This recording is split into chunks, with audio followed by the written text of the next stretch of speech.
¿Qué tal? ¿Cómo les va? Un nuevo programa de hoy y el título del programa de hoy es La Corte. Bajo este título, señora, señor, temas de la agenda internacional y de la agenda nacional. Y nuevamente el título del programa de hoy, La Corte. Es obvio que este título nuevamente no es un título mío, sino que es un título del libro de los caracteres de Juan de la Bruyère. Pero antes de desarrollar el tema propuesto hoy bajo este título, señora, señor, un pequeño aviso parroquial. Este programa confirma que tiene no solamente un inmenso rating por televisión, y estamos realmente muy felices y muy obligados con todos ustedes. Insisto, inmenso rating por televisión, sino que también hemos llegado al 500.000 de visitas en el sitio de YouTube, en Internet, en los 5 continentes.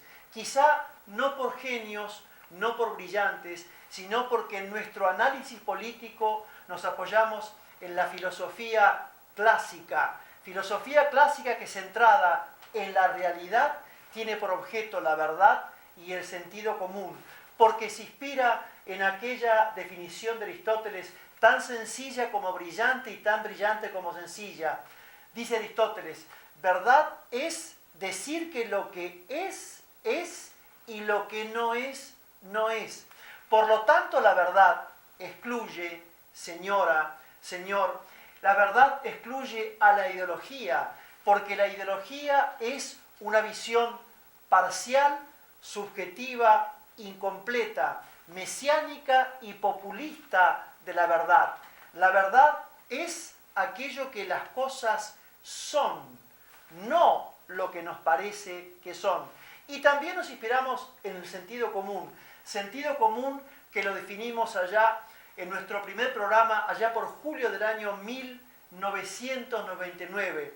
Decíamos y definimos que sentido común no es el estado decadente del alma del hombre cuando transita por la cobardía, canallada o traición de turno. Sentido común es el estado sereno, consciente y armónico del alma del hombre que como una luz interior guía la inteligencia a la verdad y la voluntad al bien común del hombre y de la nación. Y ahora sí, el tema del programa de hoy, la Corte. Repetimos que la Corte es otro de los libros del libro brillante de los caracteres de Juan de la Bruyère que venimos compartiendo con ustedes de un tiempo a esta parte en nuestros 4 últimos programas. Hemos compartido con ustedes una breve biografía de Juan de la Bruyère y recordamos que hemos dicho que el carácter es el yo natural de cada persona. El carácter es nuestra identidad de nacimiento.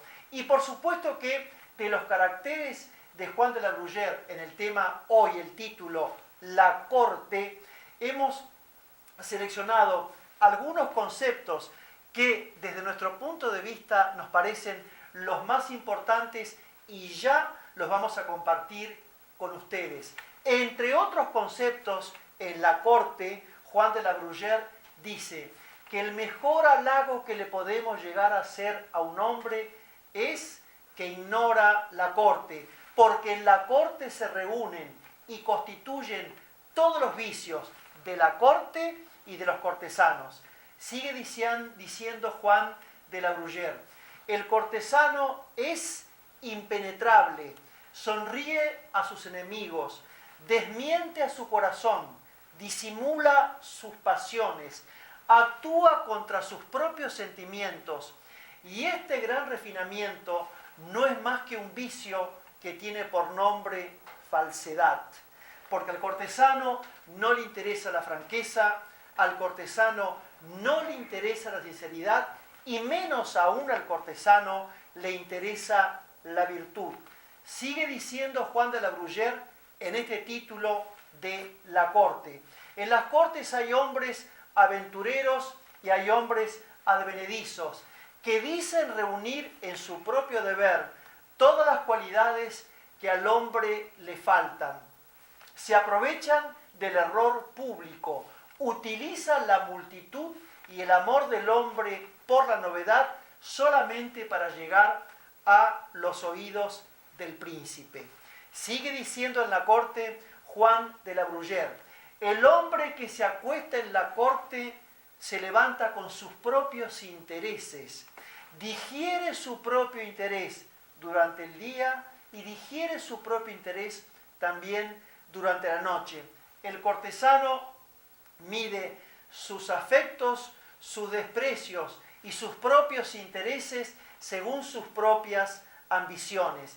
Y así como hay cortesanos que han dado y dan pasos hacia la moderación y hacia la prudencia, la mayoría de los cortesanos son arrastrados por violentos deseos y por violentas ambiciones. Sigue diciendo Juan de la Bruyère en este título de su libro Los caracteres, la corte: el cortesano es el tirano de la sociedad y es el mártir de su propia ambición. Y sigue diciendo Juan de la Bruyère en Los caracteres, insisto, en este título, la corte: así como el esclavo tiene un solo señor, el cortesano tiene tantos señores según los propios intereses que persigue el cortesano. Y seguramente usted, señora, señor, en su casa estará pensando: ¿qué tiene que ver el título del programa de hoy, la corte, otro de los títulos de Juan de la Bruyère, Los caracteres, con la actualidad internacional, política y nacional? Y la respuesta es tan sencilla como evidente y tan evidente como sencilla. Y en instantes vamos a compartirla con todos ustedes. Muchas gracias.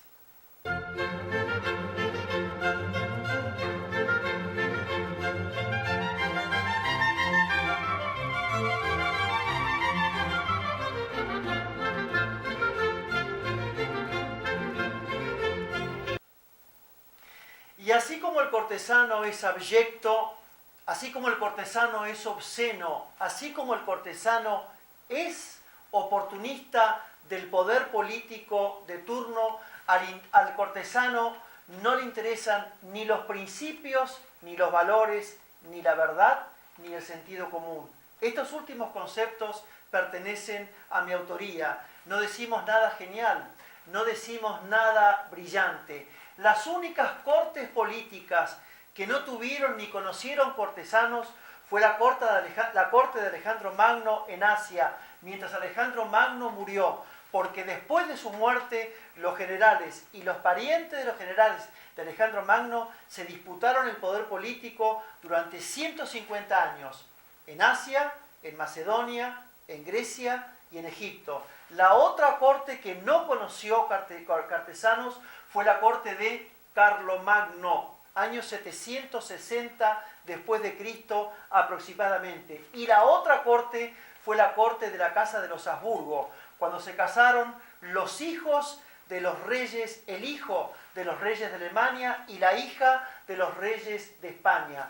Dio comienzo a la dinastía Habsburgo, que duró 200 años, año 1500, 1700. Todas las otras cortes políticas, llámese imperio, monarquía o república, siempre han tenido y o tienen cortesanos. Y entonces ahora, señora, vamos a ver cómo juegan, o si son veraces y actuales, estos conceptos de Juan de la Bruyère en sus caracteres, en este título de la corte de hoy, con la actualidad internacional. Recuerda usted mucho mejor que yo, señora, señor, que el flamante presidente electo de Francia, Emmanuel Macron, ganó por el 32% de los votos.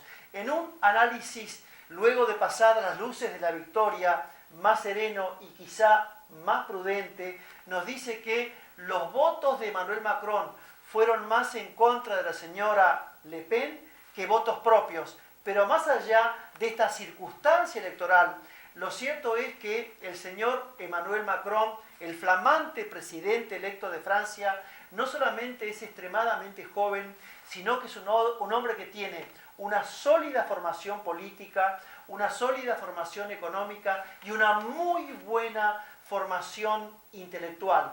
Y Emmanuel Macron representa en un creciendo no muy rápido, pero sí progresivo y cada vez más profundo, una especie de nueva política, aires nuevos en la nueva política del mundo. ¿De qué manera, señora, señor? No solamente en toda Europa, insisto, sino en todo el mundo. No es cierto que la gente está cansada y harta de los partidos de la vieja política. Está cansada y harta de la vieja política en la cual están enquistados los alcahuetes, los adulones, los oportunistas del poder y los chorros del poder político de turno. Esta nueva política marca a políticos no solamente jóvenes, que más allá de su edad se van a convertir en estadistas, gobernando con los 3 pilares de la nueva política contemporánea que los hemos compartido con ustedes aquí en Ayer es Hoy, que son los pilares de la nación, de las políticas de Estado y del bien común. Pero además, Emmanuel Macron manifiesta un profundo sentido geopolítico. ¿Por qué, señora, señor? Porque así como los británicos por votación produjeron el Brexit, le hace la ida de Gran Bretaña de la Comunidad Económica Europea, si hubiera ganado la señora Le Pen, se hubiera producido el Frexit, la ida de Francia de la Comunidad Económica Europea. El triunfo de Emmanuel Macron no solamente consolida la presencia de Francia dentro de la Comunidad Económica Europea, sino que fortalece a la Comunidad Económica Europea como una alianza estratégica, militar y política. Y además, creemos nosotros, señora, señor, que los nuevos políticos no solamente son políticos, sino que tienden a convertirse en estadistas manejando la geopolítica contemporánea. Geopolítica contemporánea que alguna vez hemos definido aquí en Ayer es Hoy, particularmente yo la he definido de la siguiente manera. Geopolítica contemporánea es el diálogo de paz, justicia, concordia de intereses políticos, económicos, productivos, industriales, financieros y estratégicos que aún siendo diferentes se complementan y se completan en la armonía inteligente que tiene por objeto producir en favor del hombre el bienestar del hombre sobre la tierra. Y ustedes me dirán, pero doctor Sauvidet, es una definición muy filosófica. Es cierto, es filosófica, pero así como también es cierto que ningún país del mundo se gobierna por filósofos, según proponía Platón de Atenas en la República, es mucho más cierto que no las potencias militares, las primeras naciones más poderosas y serias de la Tierra se gobiernan por los principios y razones de la filosofía clásica que hace casi 20 años compartimos acá en Ayer es Hoy con usted, señora, con usted, señor. ¿Y cómo está la política argentina? La política argentina sigue hundida en una especie de chiquitaje y mediocridad, donde usted, señor presidente don Mauricio Macri, y donde la intendenta de La Matanza, la señora Verónica Magario, se disputaban una figuración en el palco por la inauguración de un metrobús. Señores de la política argentina, oficialistas y opositores, tenemos media República Argentina inundada, bajo el agua. No hemos llamado a los ingenieros hidráulicos de Holanda, de Noruega y de Italia, que son los mejores del mundo, para realizar obras hidráulicas en toda la Argentina. No hemos pedido un plan de forestación, porque estamos hablando de que se han instalado mosquitos.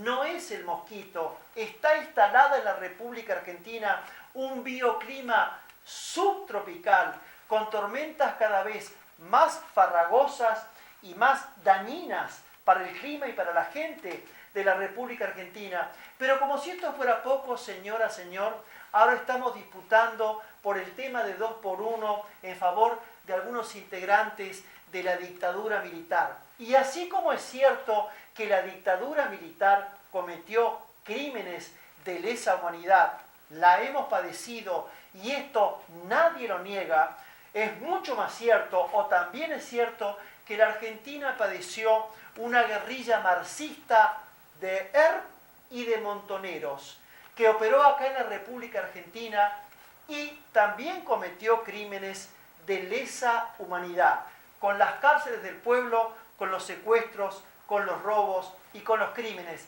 Y de esto nadie se acuerda, ningún político, en especial los políticos peronistas que no fueron montoneros cuando Perón los echó de Plaza de Mayo, ni el sindicalismo peronista, que tampoco fue montonero cuando Perón los echó de Plaza de Mayo. Y en tal sentido, por este motivo, la Argentina todavía sigue presa, sigue hundida de su pasado político. Hacemos la última pausa y enseguida volvemos.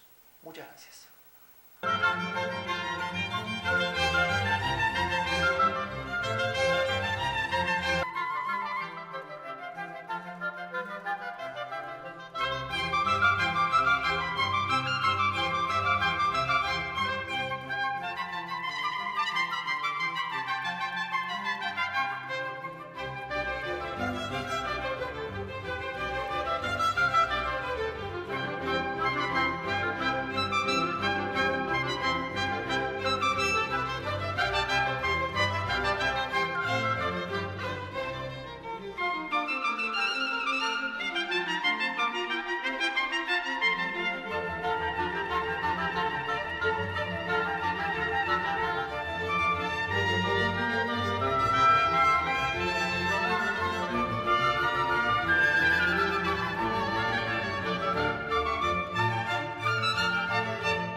Y con el título de hoy, La Corte, no está mal su viaje por España, señor presidente don Mauricio Macri.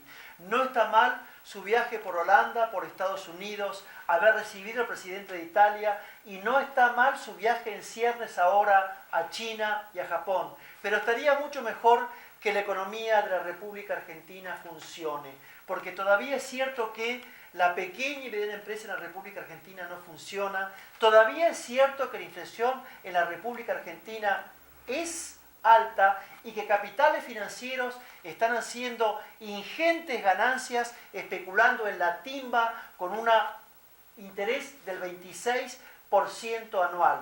No tenemos industria pesquera, no tenemos flota mercante, no tenemos ferrocarriles de norte a sur y de este a oeste. El ferrocarril abarataría en un 40% el costo del flete.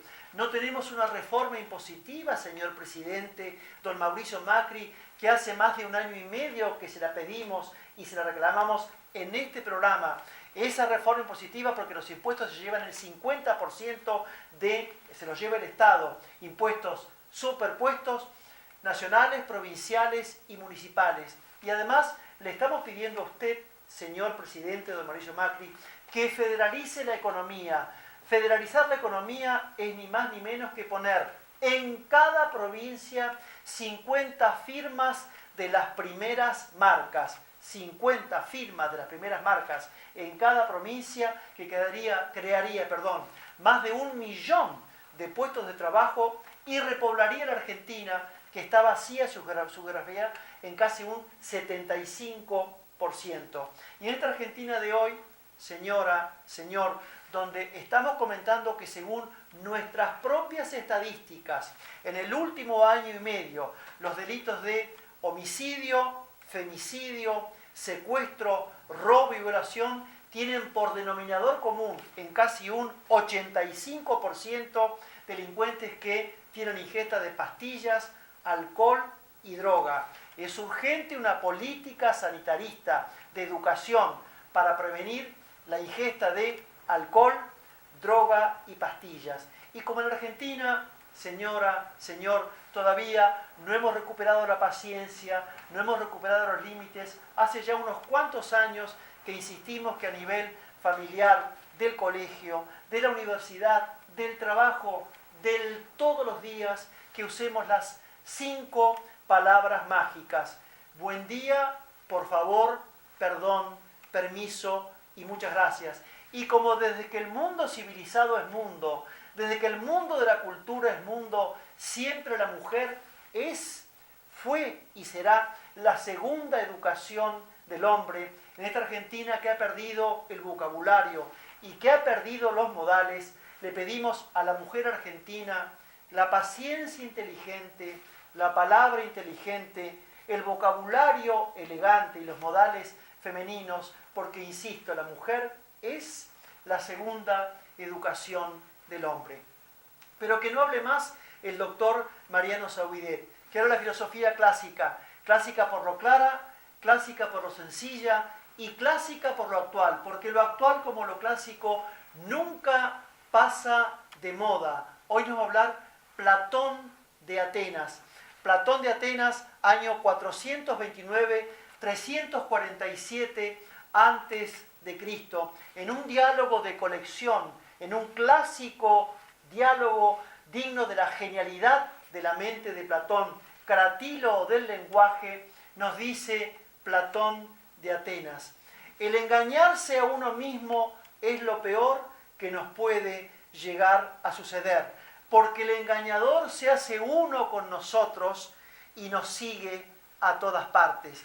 Y así como decíamos al principio del programa, señora, señor, que la ideología es una visión parcial, incompleta, caprichosa, populista y mesiánica de la verdad, la Argentina está prisionera de su pasado. La Argentina está hundida en su pasado, porque la única voz política del pasado en la República Argentina es la ultraizquierda marxista que representa a usted, señora Eve de Bonafini, y sus acólitos, que nos dice que acá en la República Argentina tuvimos una sangrienta dictadura militar que cometió delitos de lesa humanidad, lo cual es rigurosamente cierto, pero usted no nos dice, señora, y los representantes de la ultraizquierda argentina, que también la Argentina padeció una ultraizquierda representada por ERP y Montoneros,